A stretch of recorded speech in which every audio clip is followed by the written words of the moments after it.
Haleluya, ndagusuje kandi nguhaye ikaze wowe uteze amatwi ijambo ry'Imana muri aka kanya. Yesu aguhe umugisha, Yesu akurwanirire, Yesu akumare intimba n'umubabaro, neza y'Imana iguhoreho, gukora kw'Imana kukubeho.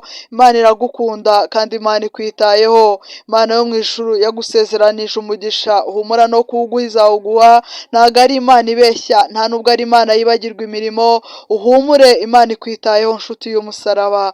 Akanya nk'aka rero tugiye kumva ijambo ry'Imana, ariko mbere y'uko twumva ijambo ry'Imana ndagira ngo nkwibutse ko Kristo agukunda, ndagira ngo nkwibutse ko Kristo mu bo yapfiriye nawe urimo. Ibyo ubona bikuruhije, ibyo ubona bikugoye, ibyo ubona wowe ukareba ukabona nta nzira, ndakwibutsa ko Kristo afite inzira.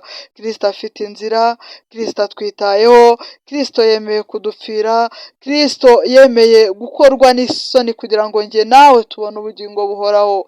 Kristo yarakubiswe, Kristo yaraciriwe, Kristo yageze n'aho bamushomba imisumari, Kristo bamutera icumu mu rubavu, ariko aranga apfira umwana w'umuntu. Yarakoze, ineza yagize ntituzayikerensa, nta nubwo tuzigera tuyifata nk'ibintu bisanzwe, kuko ibyo yakoze ntibisanzwe ku musaraba. Ibyo yakoze ntibisanzwe, hoya ntago bisanzwe. Niyo mpamvu tuzabwira abantu gukomera kwe, tuzamamaza izina rye kugeza igihe azaza gutwara itorero. Ndakwinginze wowe uteze amatwi Isezerano TV, umfashe twamamaze ineza y'Imana, ukore share, ukore like, ukore subscribe. Channel yitwa Isezerano Rihoraho TV, ni channel yamamaza kugira neza kw'Imana. Ndakwinginze untere ingabo mu bitugu kugira ngo tubwire abantu imirimo n'ibitangaza Imana yatugiriye.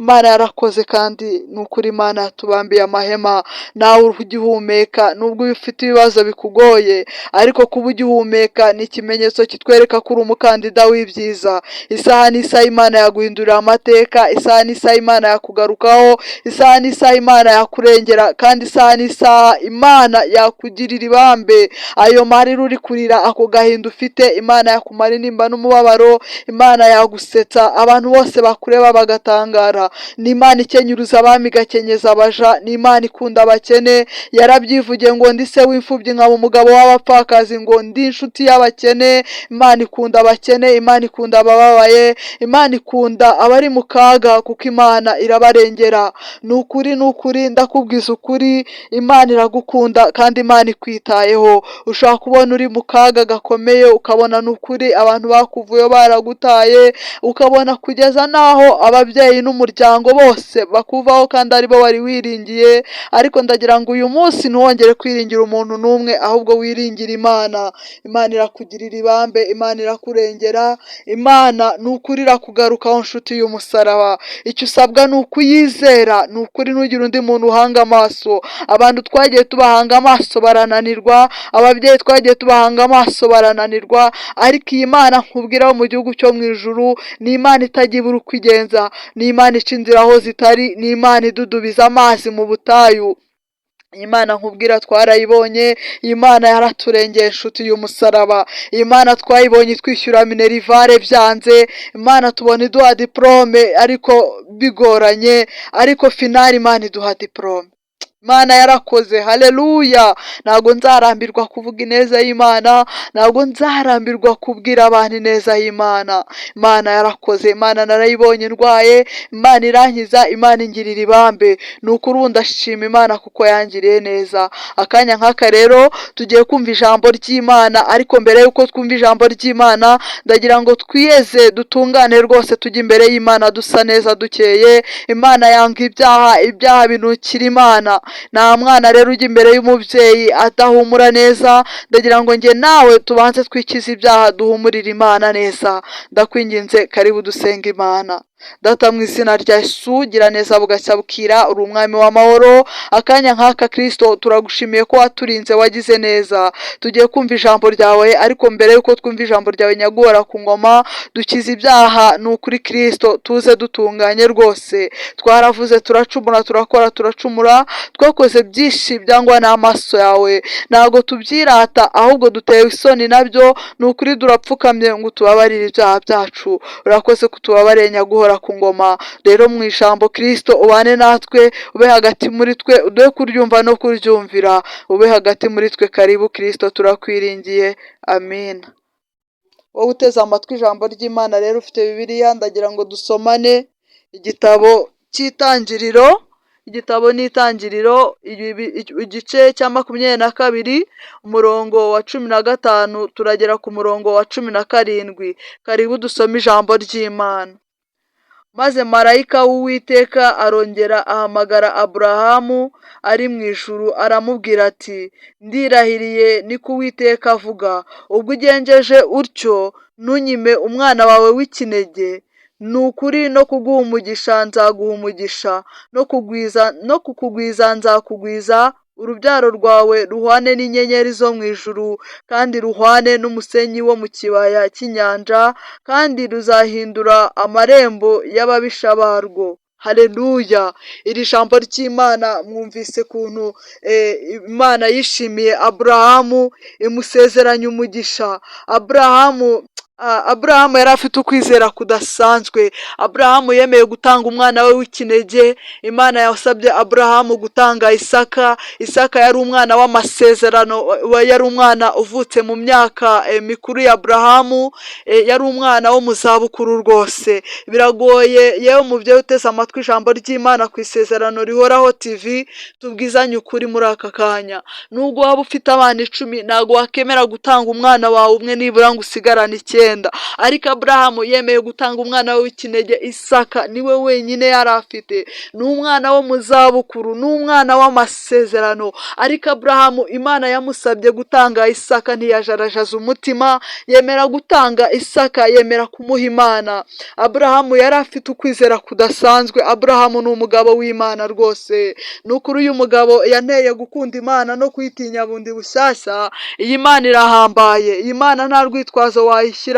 Iyi Mana ni Imana ihambaye, ni Imana itubwira ibidashoboka. Twebwe nk'abana b'abantu twumva bidashoboka, ariko imbere y'Imana birashoboka. Ibaze kukubwira ngo utange umwana w'ikinege umwe wenyine rukumbi ufite. Aburahamu rero yumviye ijwi ry'Imana, yemera gutanga Isaka. Abwira Isaka ati, mwana wanjye itegure, tugiye ku musozi gusenga. Ahari yumvaga nabwira Isaka ko agiye kumutamba ari bugire ubwoba, ariko Aburahamu buriya nawe mu mutima we yumvaga afite intimba n'umubabaro, ariko akumva nta kindi yarenza ku bushake bw'Imana. Nawe muri aka kanya ibibazo uri gucamo, amakuba uri gucamo muri aka kanya, ndakwinginze wongere ugirire Imana icyizere. Imana iragukunda, kandi ntabwo ibyo bintu uri gucamo bizaguhitana. Imana iragukunda rwose, Imana ikubereye bugufi, humura. Aburahamu rero yageze ku musozi, yubaka igicaniro. Isaka abaza papa we ati, se data, ko twubatse igicaniro twagicanye rwose, ariko nkaba mbona nta mwana w'intama. Aburahamu yabwiye Isaka ati, mwana wanjye humura, ati humura, Imana iri bwishakira igitambo. Nyamara Isaka nuko atari abizi, niwe wari igitambo.